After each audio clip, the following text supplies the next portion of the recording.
This great world is education.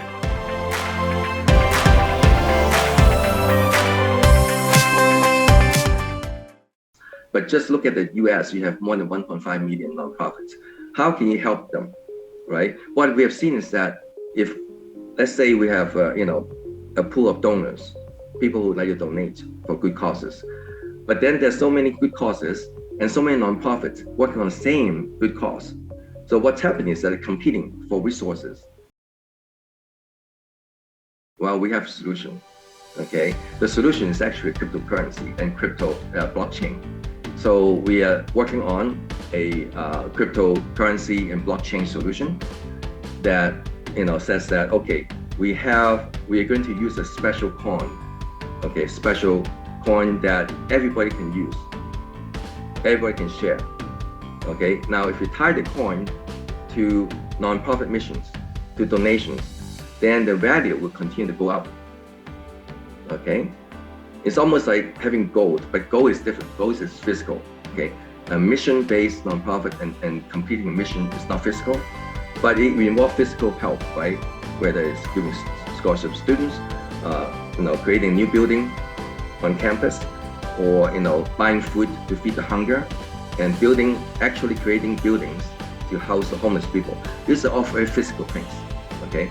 So, but we also have to talk about mental health and all kinds of things that are also very important. So anyway, so the economic model we're working on right now, basically says, people are always wanting to help, but sometimes they don't know how. And a lot of times they only donate to one school or one nonprofit. And then all the other nonprofits that are working hard and really doing amazing things are being ignored. Okay, so by using this new crypto economic model, then we can increase the support, financial support, and also awareness of what everyone is doing, what the nonprofits are doing. Okay, increase the awareness and increasing the funding at the same time.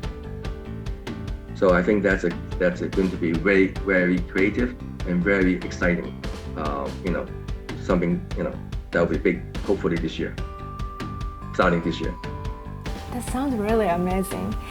So my next question is, you are also an FBI ambassador, the lead game engineer at Disney Online, creator of AT&T Bell Labs' first ever commercial artificial intelligence tool, inventor of the world's first annotated multimedia OPAC for the U.S. National Agricultural Library, developer of an AI expert system for counterterrorism at the Institute for Defense, analysis designer of an AI expert system at Virginia Tech, and the longest-serving editor-in-chief in the history of the Association for Computing Machinery for its publication Computers in Entertainment.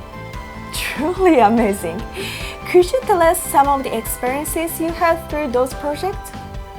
Well, I like to be at the frontier of technology, okay? And also have, like I mentioned before, I also like to have positive impact on society, helping people. And that is probably why I like to work on so many different things that are the first, so to speak, the first in the world, or one of the best, right? I think it's important to, for example, the library project, like you mentioned, digital library has been around for a long time, but I really want to advance that technology to add interactivity and all kinds of things to digital library. And that was even before the internet, okay? And now with the internet, we have Wikipedia, we have all these things. Essentially, you have digital library at your fingertips, which is great, okay? And then of course, AI is everywhere now. And I was lucky to be working on AI projects for AT&T Bell Laboratories back long time ago. So yeah, I mean, anything new, like now it's a blockchain technology. I like to get into it and see how we can use those technologies to help society. And Haruka mentioned a lot of roles you carry. Would you say it comes down to, I guess, experience being in this industry, that you've carried so many of these roles and you've branched out to so many different projects? Absolutely, yeah, absolutely. For example, my work at Disney also opened my eyes about working not just on technology, but also working with a lot of people, like producers, musicians, movie makers, of course, animators. That's why I love it. It's fascinating. And games, computer games, right? Before I was working more technical stuff, and then I transitioned to in fun stuff, games, educational games for kids and so on. I really like to try new things and to apply my knowledge and passion into, looking at the new trends, new technology, new applications. I found it very exciting to do. And you've mentioned AI robots and things like that, and online technology. Would you say adjusting to the times, technology is advancing so fast these days, would you say like going along with the new technology in the world right now, advancing with the times is very important to this industry? Absolutely, definitely. Now in filmmaking especially, right, you have new technologies. First of all, you transition from analog to digital, and with digital, you can do editing so much easier now. You can easily use deepfake, right? You can fake movie stars by putting words in their mouth. I mean, that's pretty crazy, right? It can resurrect the dead basically on screen. You cannot do it in real person, not yet, but they're working on it, by the way. If you look at the news, they have created the not artificial, used to be artificial, now it's actually human cells, skin cells, okay, wrapped around the robotic arms, fingers. So can you imagine that? I mean, if you shake the hands, you feel like, it feels like you're shaking someone's hands because, the texture, the softness, everything. But inside the bones, of course, it's mechanical, right? So it's pretty amazing. Now imagine, from just the fingers and the hand to the whole body. Then you have a human look-alike, humanoid, right? And then, but that's just the surface. What about inside? Well, inside the brain, now we're talking about processing power and intelligence.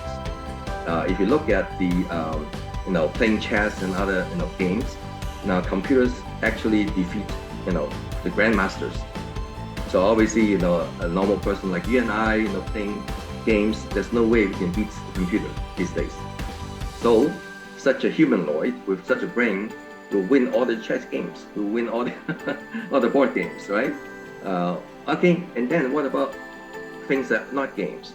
What about driving? Oh boy, self-driving cars already here. All right, so a humanoid taxi driver will beat everyone else in the world in terms of safety, in terms of getting you to the destination the quickest way, safely, of course, right?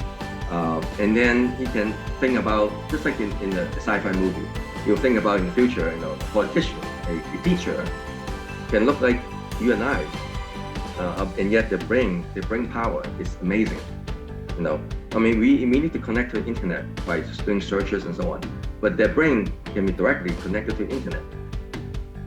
Still being like a student, I see so much technology bleeding into our education system. For example, we have Chromebooks provided for every student now these days, and everything is done through Zoom like we are right now, and I just see so much of that in my personal life as well.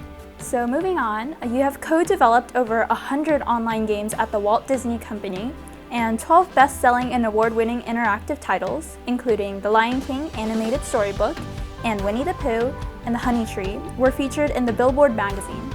Not only that, you have also executively produced dance pop songs that have played on American Idol and charted on US Billboard, UK Music Week, and US iTunes Hot 100 for electronic.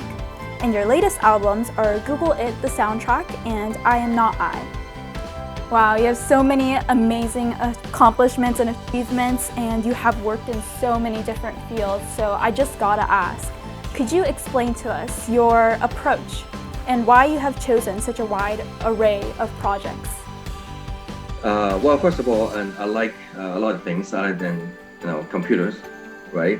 And music, everybody loves music, so that's why I love to create songs. I've taken voice lessons, but I'm not a singer. Yeah, I mean, it's really fun.